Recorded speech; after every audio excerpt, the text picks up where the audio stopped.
Un an après le début du conflit au Soudan du Sud, les casques bleus des Nations Unies multiplient les patrouilles. Malakal, qui a été le théâtre de plusieurs affrontements violents entre forces gouvernementales et rebelles, est relativement calme depuis quelques mois. Le gouvernement affirme avoir le contrôle de la ville. Nous avons réussi à faire revenir un sentiment de normalité dans la ville. Mais il y a encore un long chemin à parcourir. Au début de la crise, les populations de Malakal avaient vraiment peur de sortir du camp des déplacés. Maintenant, avec l'arrivée des alliances gouvernementales, les choses reprennent dans cette ville.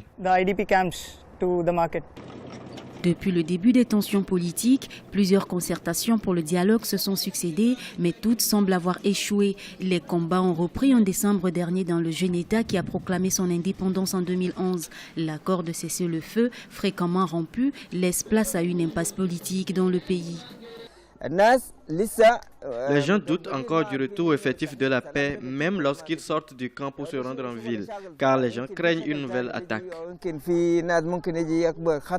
Depuis le début du conflit au Soudan du Sud, 10 000 personnes ont été tuées. Cette crise politique a poussé plus d'1 million de citoyens à fuir le pays et exposé près de 11 millions de nationaux à la famine et à la précarité.